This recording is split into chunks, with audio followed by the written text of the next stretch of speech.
some in India. I think there are possibilities before I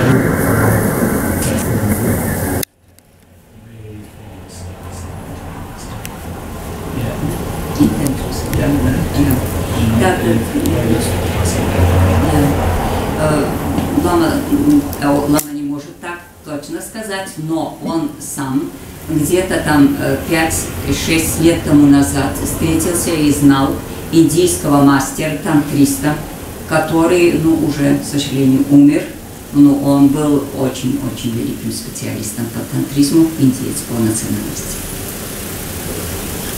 Tā, bet lūdzu. Jā, es gribēju jautāt par to, vai viņi visi mācās vienu to mācību vielu, vai arī viņi specializējas?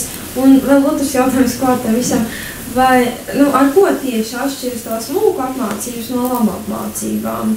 Kā viņi to visu veic un organizē? So there are two questions young lady is asking. Is the first, are all monks trained according to the same program? Is the program absolutely the same? Or they can, like at university, you can specialize in some different specialties.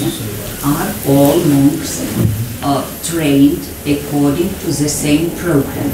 Everything, all teachers, the same for all monks. This is the first question. Or they can choose different, for example, I want just in debates, I do not want philosophy or vice versa. Yes. It depends on the students. So right now in our monastery we already have a school for the kids, starting from 10 years to until 17 years. We have a normal school, teaching their English and Tibetan and Chinese, also Indian language, also Sanskrit and geography, mathematics, everything there now. Very nice. We already the fundraising money from outside, and we already start to school. So the young 8 years to become 20 years, they'll be sending to the school because they're already monks sending to school. When they reach the 18-20 years, that time they all finish the school class. Finally, they decided they want to study philosophy or they continue for the university or some college. Some months they're interesting, I don't want philosophy interesting, so I want to continue the university. Then from our monastery to help them to send some other different city to find school. And the other people, they have accept philosophy starting from 18-20 years. Some they reach second class, third, seventh class. That's quite typical for those Tibetan. So I don't want to continue this my practice. So I want to learn painting. So we have a painting class for them. Some months I don't want to learn this, very difficult for me, Tibetan or this meditation. I don't like. I want to learn something, tailoring monks' clothes and those tangas. We have those class and monks' clothes sitting. There's also we have there's many different classes for each different monks. Thank you so much. Tātad ļoti interesanti un vispusīgi atbilde. Pirmkārt, visi jaunie mūki mūsu dienās tiek sūtīti klosteru skolā. No 8 gadiņiem līdz tiem 18 gadiņiem, tātad mūki tiek apmācīti un tur tiek mācīts dažādas zinātnes, tāpat kā tas būtu mūsu vispār izglītojušajā skolā. Ļoti daudz tur ir valodu, tātad ne tikai tibetiešu valoda, bet tur tiek mācīts arī sanskrits, tur tiek mācīta angļu valoda, tur tiek mācīta hindu valoda un tā tālāk daudz valodas, bez tam tur tiek mācīta pat ģeogrāfija, tur tiek mācīta fizika un matematika.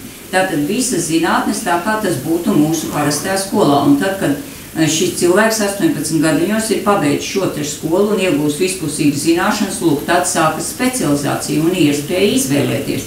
Vai es gribēšu iet šo te akadēmisko ceļu, studējot filozofiju un piedaloties debatēs, vai varbūt mani tas mazāk interesē un es gribu kļūt par tanku gleznotāju. Un tā tad es gleznošu tagad tankus un man tiek pasniegts lūk šī te iespēja. Vai varbūt es vispār esmu praktiķis, kurš var nodarboties ar mūkām ģērbu šūšanu vai, piemēram, tankus ierāmēt un tā tālāk. Tad lūdzu var izvēlēties mūks iet šādu ceļu.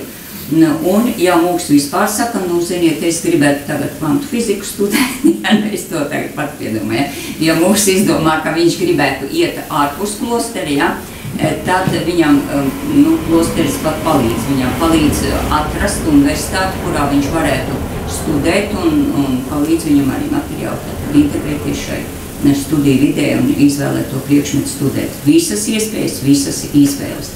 Yeah, and the second question she as well gave, and the second question, what is the difference between just monk and lama? Yeah, who is monk, who is lama, and what is the difference? Mostly, our Tibetan Buddhist way, lama and monks we call same. Yeah, some days different lama, or some days different monks. Anyway, some people, the monks call lama, some people say monks, different. So there's one big high lama or something, when they reach the very high level, they start finishing everything finished, when they become all the monks become abbot, so after they become the lama or Rinpoche. Some other way, so we Tibetan Buddhists believe reincarnation, so when we die, so when that high lama dies, so when he coming the next life, so we call also lama. It's a different way. Anyway, so lama means not so the high level, not so depend on the people. Usually normal we use lama everywhere. And also in Tamil Nadu, also there's many Nepalese, there's many Buddhist study people, they all call them Lama Tashi, Lama Kyutu, Lama Kemso, everywhere they use Lama. In our monastery, we Lama also sometimes normal, sometimes depend on the people. Yeah. Tātad šī atšķirība starp terminiem lama un mūks, ja, kā šeit tika uzdots, tas ir atkarīgs no tā, kā dažādās vietās tas tiek lietots. Jo principā lielākoties gan kā Indijā, tā Nepālā, jebkurš mūks tiek saukts par lamu, un tas ir ļoti tā, teiksim, normāli. Bet, protams, var būt arī citāds viedoklis, un var citādi uzskatīt, ka tikai ka mūks, kas ir, teiksim, nu, sasniedz attiecīgu zināšanu līmeni, tad viņš tiek tikai saukts par lamu, un, protams, ja šis lama ir pabeidzis ļoti augstas studijas, un tā, tad viņš tiek saukts par Rinpoči, un jā, ir arī, protams, šis uzskats, ka pārdzimušais mūks, kurš ir atpazīts, ka viņš ir iepriekšējā inkarnācijā bijis jau augsts lama, tad jau arī pavisam maziņš viņš uzreiz tiek tāps saukts par lamu, par Rinpoči, un tātad tas ir pārdzims, reinkarnējies, jā, augsts lama jau.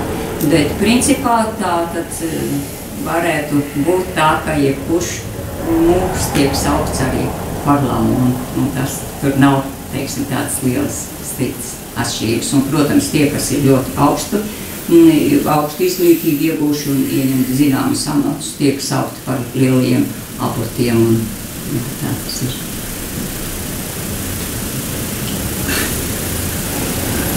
Спросите, учение Атиш, тренировки ума, какую роль в их монастыре, какую долю они уделяют внимание изучению? Их монастыре, ты имеешь в виду, да? Это первый вопрос. Второй, какие бы сутры вообще бы так основополагающим советовал бы начинающим изучать?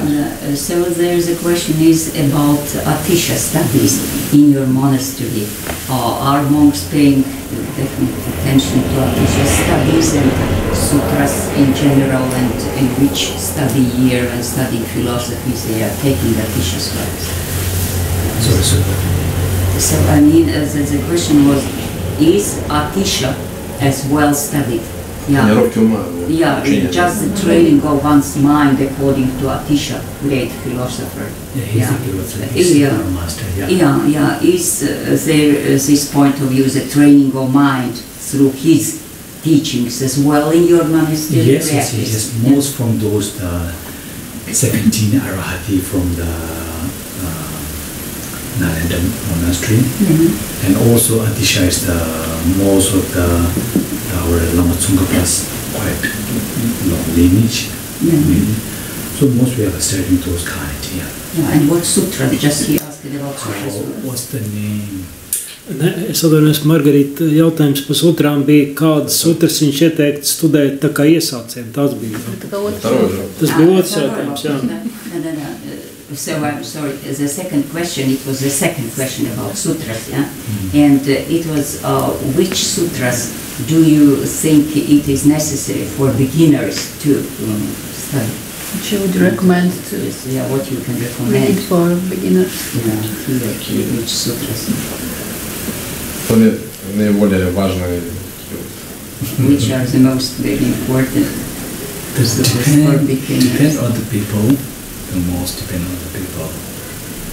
But I don't know. It's quite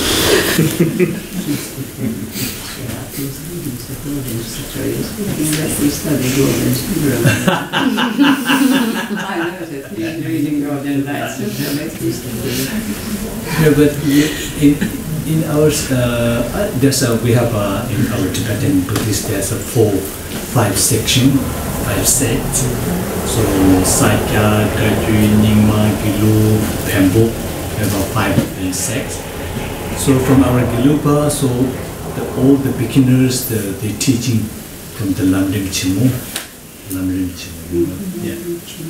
What's in English? I don't remember. Yeah, anyway. Graduated path to enlightenment. Yeah. Graduated after Path to enlightenment. Yeah. First, the beginner people, they starting with this one. It's quite easy one, starting from step by step. Yeah, beginners, something like that. Все понятно, да? Почему? Должны начинать изучать. А что касается, значит, изучения работы атыши, то, конечно, они обращают большое внимание к этому, ибо они обращают вообще всем великим индийским мастерам внимание, в том числе и, конечно, А вот в монастыре, в школе, как бы линия йогинов тоже как бы 6 йог нарока изучают. Yeah, now the question is about 6 yogas of Naropa. Yeah, are there yogis as well trained, and are they just studying in monastery? Monks are studying these 6 In our monastery, we have not so much focus on that way. The most study on investigation, Tibetan part. So those some study in the some other monastery, the main focus on those yoginism, more practice, different tradition. Их монастыри они не практикуют это особенно, это в других монастырях, только потому как они больше внимания уделяют как раз дебатам, не практике йоги.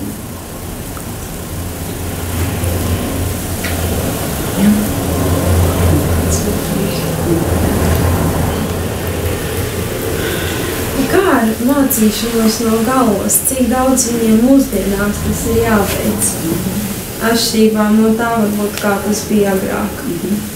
Now, what about studies by heart? Should the young monks memorize very long texts by heart nowadays as well, like as it was when you started, for example? Sorry. Yeah. Are young monks studying texts very long by heart nowadays as well? Or now they should not study so much by heart, memorizing. Yes. Should be memorizing. Like as you. That's a little bit different. So when I'm monk, so there's right now there's a many different schools.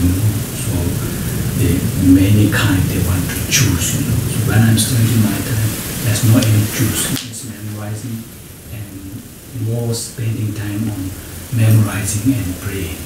Not any studying English, Tibetan, Hindi, no also. And not so much standing in the school. But have they now time to memorize all these texts if they study? Yes. They were very young, so they just memorize. Yeah. Tātad, principā, viņiem ir jāmācās tikpat daudz, kamēr viņi ir pavisam jauni, mazi. Jā, tātad no tā paša sākuma viņiem ir ļoti, ļoti daudz jāatcerās teksti no galvas, un tikai pēc tam sākas lūk šī lielā skolas izvēle, ka daudz priekšmetu, jā, ir jāmācās. Jo agrāk, kad Gešlā bija 8-gadīgs, ja, tad viņiem principā tur nebija nekas cits kā no galvas mācīšanās un lūkšanas. Bet tagad tiem mazajiem bērniem viens periods ir ilgstošs, kad viņiem ir tiešām no galvas viss jāmācās, un pēc tam viņi sāk normālās mācības, ja, valodas un tā tālāk, matemātiku un vispārējām debats. Было бы для начинающих, как бы сказать, нищая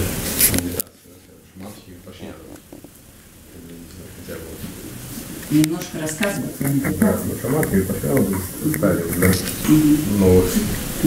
So there are some beginners, Buddhists, and please can you tell a bit about meditation practices?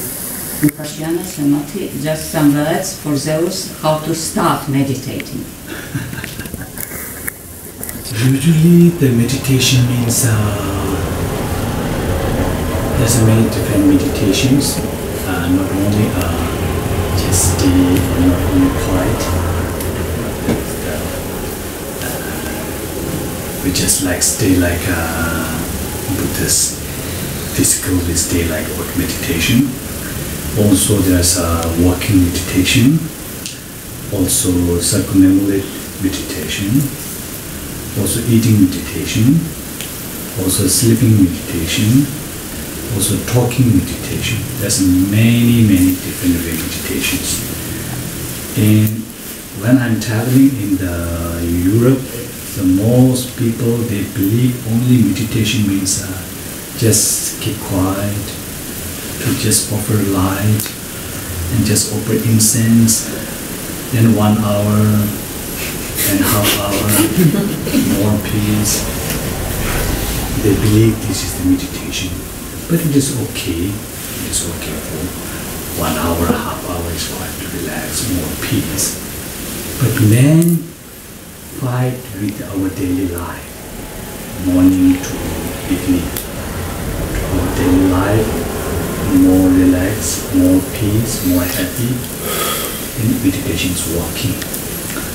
Otherwise, quite typical, not easy. Yeah, so there's many different ways to meditation.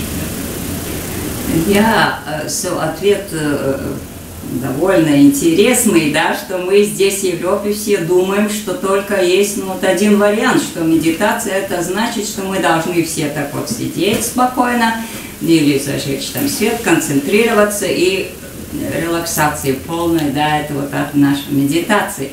Но ничего подобного. Зоги Шиласонова рассказывает, что есть очень разные варианты медитации, да, и что это может быть медитация ходьбы, это может быть медитация еды, это может быть медитация разговора и так далее, и так далее. Конечно, находясь здесь, у нас наших широтах, где у нас в бизнесе, мы очень нагружены, работают. Конечно, хорошо, что мы можем оставаться в покое какое-то время, вот час, там, полчаса медитировать в абсолютном покое и тишине и релаксации, но в то же самое время медитации есть очень разные, и, значит, их можно использовать повсюду, и в разговоре, и в ходьбе, и повсюду, и еде. So now, please, because I have read much about meditation, but I really have heard not about eating meditation.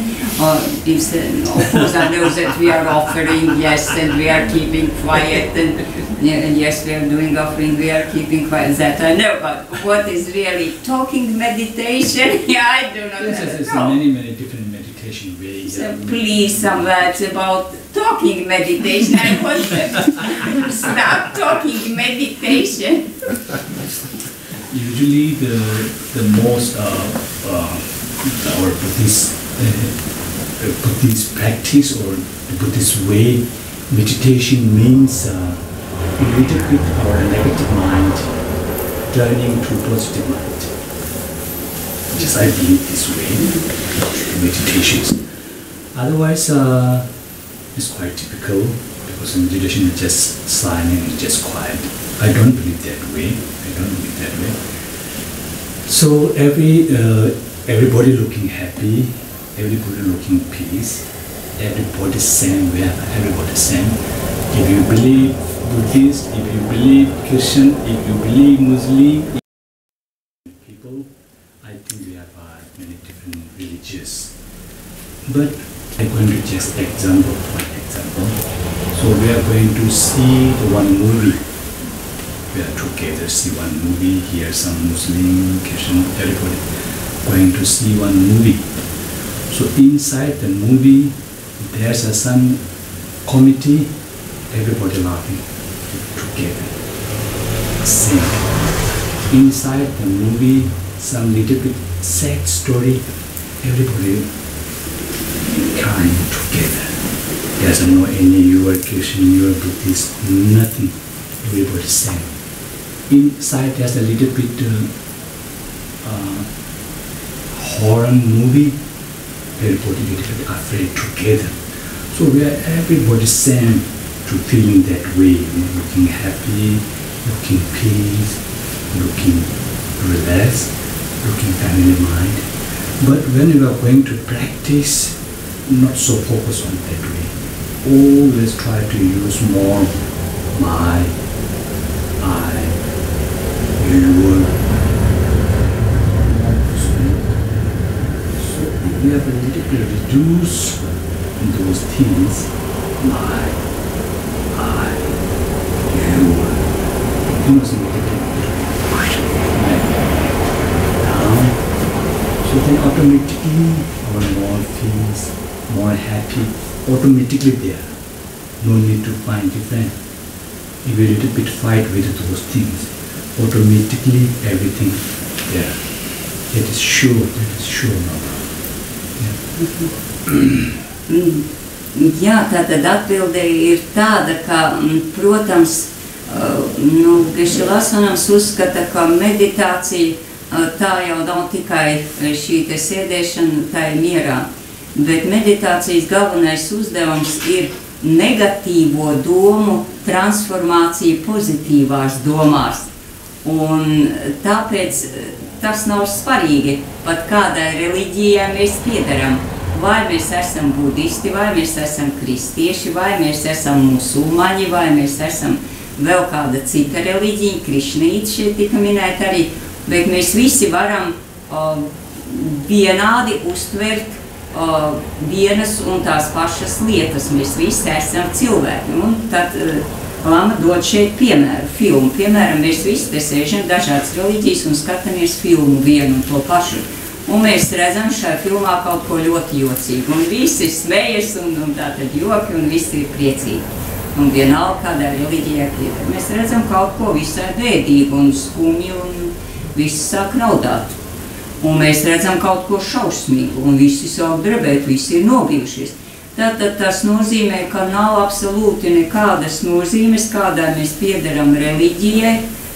Mēs visi esam cilvēki un mums visiem ir lūk šis vienojošais moments, šī cilvēcība un šīs vienotās jūtas. Un galvenais šķērslis, kas varbūt mums traucē, ir šis te mūsu ego. Un tāpēc, ja mēs spējam ar meditācijas palīdzību atbrīvoties no šī ego un iziet no tā mazās prostiņa, kurā mēs esam es, mans un mani un tā tālāk, ja mēs spējam atbrīvoties meditācijas laikā no šī te ego varenības, tad tas ir noteikts iegūms un varbūt tas ir arī galvenais meditācijas uzdevums.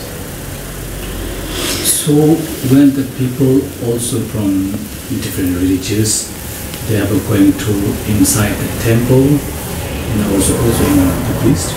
So all the people very nice, very smiling, very patient inside the temple, every temple. So when they're going outside, everybody changing their behavior or everything changing. So what we have going to pray from the Buddha, from the GC.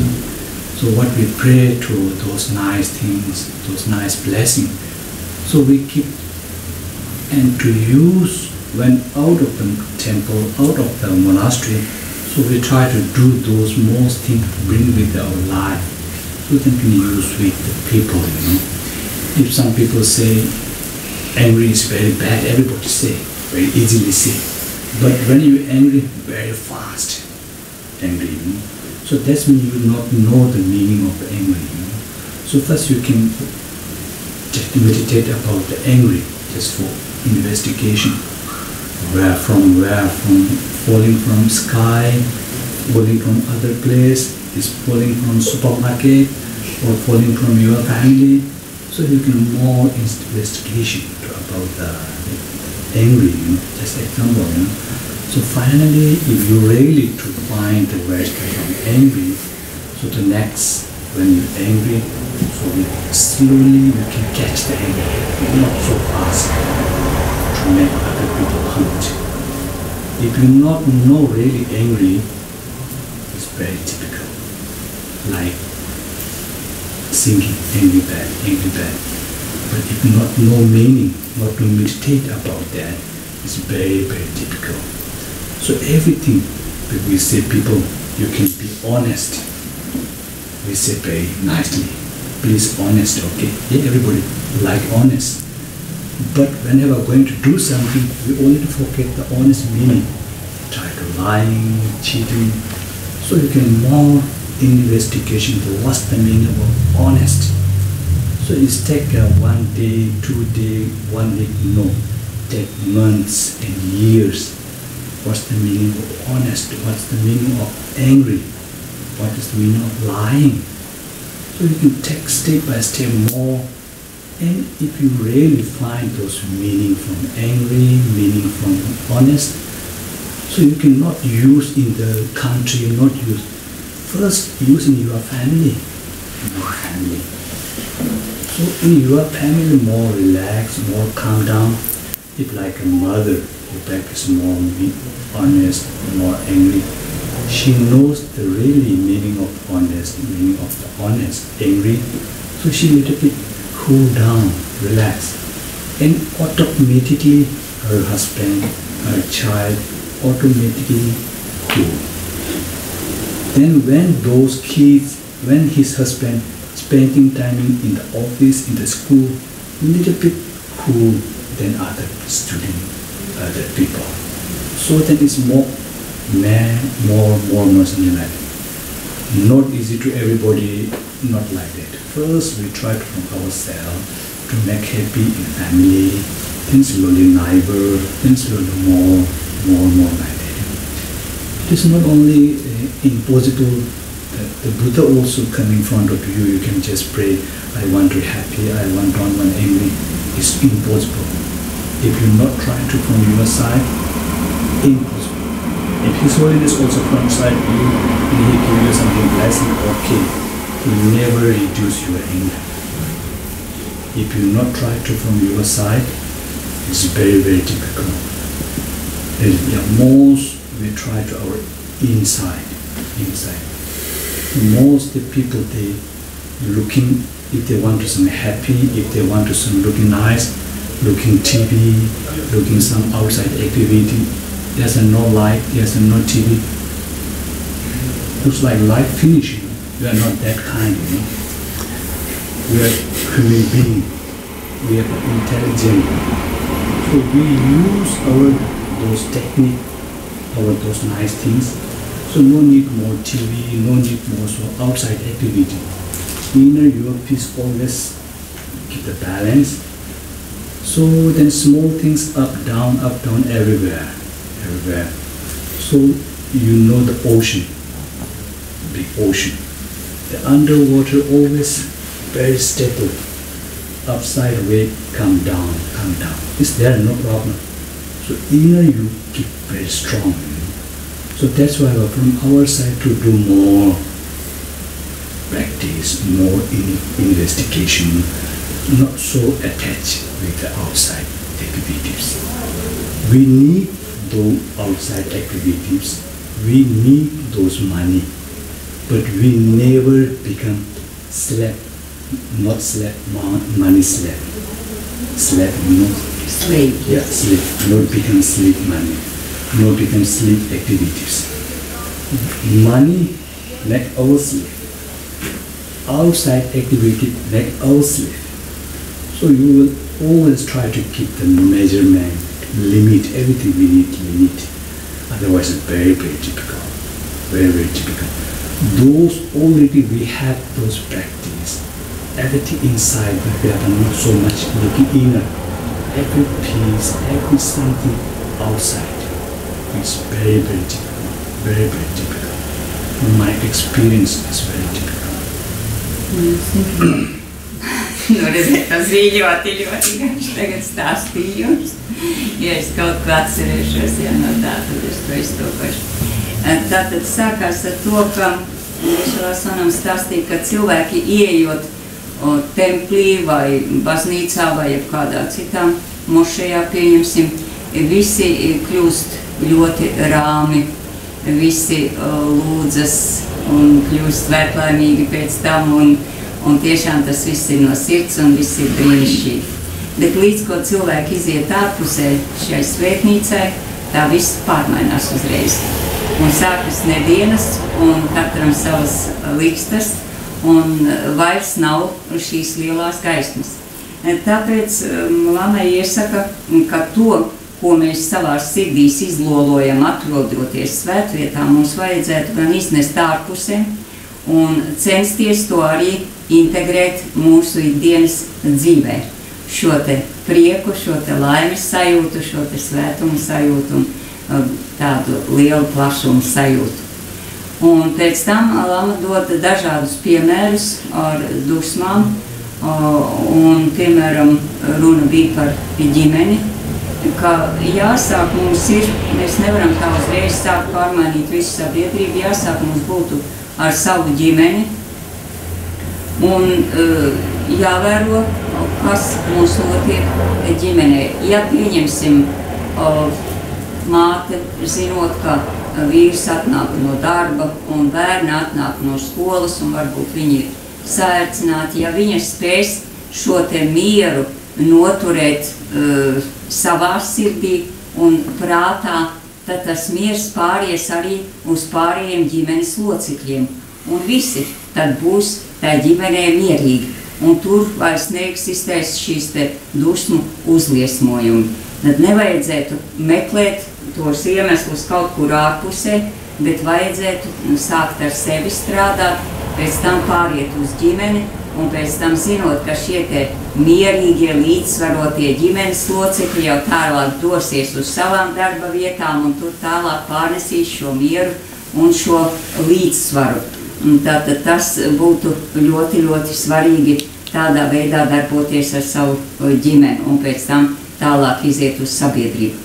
So, now I have forgotten. Kas vēl bija kas vēl tika teikts? Kas atceras tagad, Jāni? Vēl bija piemērs par okeānu, par to stabilitātes. Jā, un tad ļoti skaisti tas tika salīdzināts arī ar piemēru par okeānu, kā no okeānā, ja mēs paskatāmies dziļajos līmeņos okeāna, tur vienmēr būs šis lielais miers. Un tāpēc cilvēkam nevajadzētu vērst uzmanību uz to, kas notiek ārpusē, jo okeāna viļņi arī virsma okeānam viļņosies. Ja tur būs lielāk vai mazāk viļņi, tas vienmēr tā būs, bet dziļajos līmeņos vienmēr būs miers. Un tāpat to mums vajadzētu saglabāt arī sava prāta dzīvēs. Ārējie notikumi vienmēr būs tādi, kas varbūt mūs kaut kādā veidā varētu saercināt, bet mums tas nav jāņem vērā.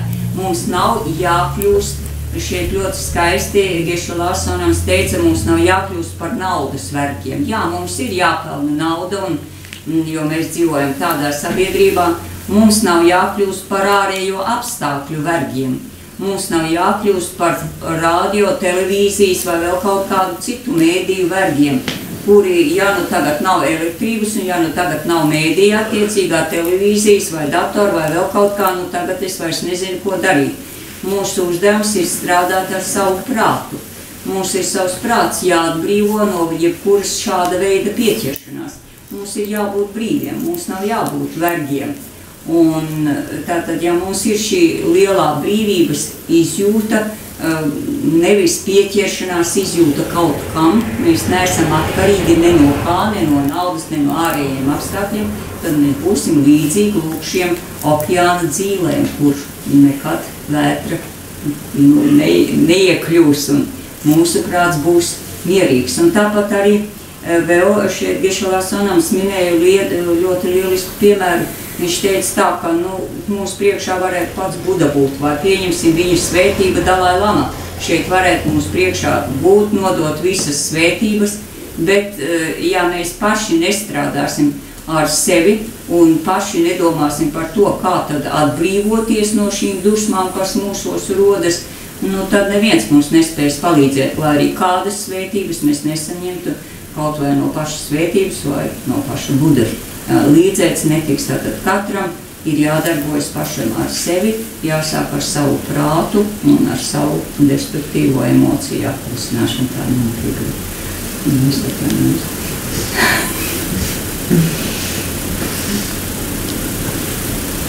So, after we have 15 minutes, we are going to do some prayer. So now we're going to stop here. No more question, huh? Es vienīgi varētu varbūt pajautāt, vai šīs debates ir arī meditācijas veids, bet tā varētu caur to cilvēki pārunā, ilgstoši izanalizē, atrod dziļākos slāņus, būtību un tādējādi izskaidro un aizskaidro prātu. Tātad vai debates ir meditācija? Jā, viņa gadījumā. Jā. So the question is such is debating as well meditations? Jā, tātad atbildīja pozitīvi. Jā, tātad jūs pareizi. Best meditation. Tā ir pati labākā meditācija. Vai pie jums ir aizbraukt uz kādu? Is it possible to go to your monastery, for example, if a lady wants and to live for half a year, for example, and train in debating or meditating? Yeah. Because you can apply the Indian visa. So after that, there's one specialist for the Western people to apply the PAP. Otherwise, they are not allowed to stay in the monastery. They must allow to stay in Tibetan village, Indian government rights right now. So they stay in the city, every city, no problem. So if they staying long in monastery, now there's many from Mexico and from France, from Germany. There's a 4-5 lady. They stay in the monastery guest house, not so expensive, very cheap. They stay there. In daytime, they come to the monastery, listen to teaching, everything, debate with the teacher. Jā, tādas iespējas mums pilnībā ir, protams, vispirms ir vīza, pēc tam atļauja, lai jūs varētu klosterī uzturēties, jūs dzirdējāt, jā? Jo citādi indiešu valdība jums atļauj pilsētā dzīvot, un tad jūs varat aizbraukt tur dienā, jā? Bet ja jūs gribat klostera viesunamā dzīvot, tad jums ir šāda vēl atļauja jādabūj no valdības Indijas. Un tad, protams, visas iespējas. Un šeit Lama saka, ka viņiem dzīvo gan no Meksikas, gan no Vācijas, gan no Itālijas, laikam, lēdijas, jā, kundzes tātad, kuras tur mācās un ilgstošāk, un viņas apmeklē klosterdienas laikā, naktī viņas tātad atrodas viesunamā un mācās gan tibetiešu valodu, gan filozofiju, gan visu, ko viņas vēlas lūdzu. Tāda iespēja. Un samaksa nav visai augsta. Ja tur vēl ir tā piebilda. The question is how much approximately a person should pay, let's say, for a month. Sorry? How much a person should pay if she goes there, how much will she pay for a month? For staying at the guest house. Yeah, guest house. Maybe 1 month enough for 50 euro for 50 euros. Yeah. Jā, tā 50 eiro tātad mēnesī varētu būt. Jā, samaksā. It's quite cheap. Jā, tas, protams, nav daudz. For us, quite expensive, but from Western people, it's quite cheap. Parasti tas tiek uzskatīts, ka Indijā tas ir daudz, bet rietumiem tas ir ļoti maz. Jā, no Latvijā, protams, tas savādāk situācija. Tāpat kā Indijā. Yeah, Thank you very much.